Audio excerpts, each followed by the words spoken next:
Hi, it's me. I'm a big fan of horror stuff, if you could tell by the fact that I've never talked about it ever on this channel.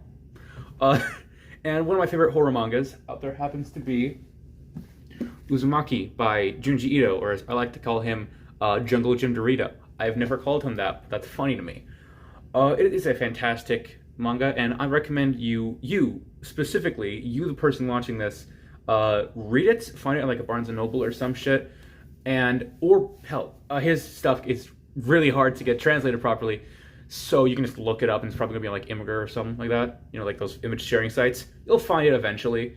Anyway, without any further ado, and hoping that you specifically read the fucking manga or watched the anime adaptation on Adult Swim, we can begin our journey into the downward spiral. Downward spiral. Downward spiral. That's enough B-roll. Let's get into the fucking book. So we start the book in a place called Kurozucho, or as I like to call it, Get the Fuck Out Town, where you should get the fuck out now. But it is a town, but it's a town you should get the fuck out of. Does this make sense? We have the main character. I think her name's Tomi. Kitty. I'm a fucking moron. That's the other one.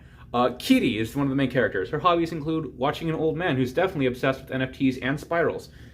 Her best friend is named Suichi, and he fucking hates his dad and fucking hates this town. He wants to get out as soon as possible, and he asks Kiri to get the fuck out as soon as possible.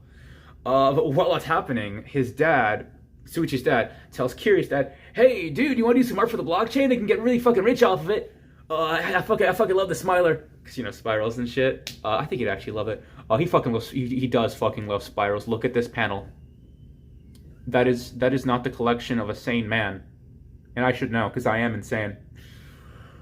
Eventually, his wife, the spiral guy's wife, throws everything out and goes, "Honey, you should probably go back to work. We're gonna fucking starve." And the dad goes, "You moron! Ethereum is the cash of the future! Also watch this!"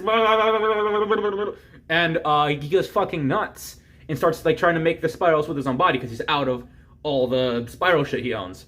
A couple of days later, main character girl Kiri comes with a bit of art like the guy asked for on the blockchain. It was actually a bowl, by the way. The joke is NFTs fucking suck, but it was a bowl that her dad made.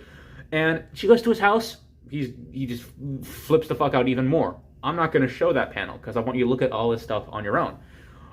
She pieces out as soon as he starts like making his tongue extend really far and spiral. It's nuts. And a couple days later, he's fucking dead. You get to see his funeral. I just realized I'm looking directly at the camera. And then they cremate him because in Japan it's considered taboo to bury a body. That's just kind of weird to them. That's why a lot of Japanese horror features like stuff like cemeteries, especially a later chapter in this book. But then shit goes sideways, and that's where I'm leaving this because I want to do this chapter by chapter in short chunks. And this will give you time to fully go through the thing a couple times and understand how terrible this situation is. And now I'm going to cover the camera. Among Us.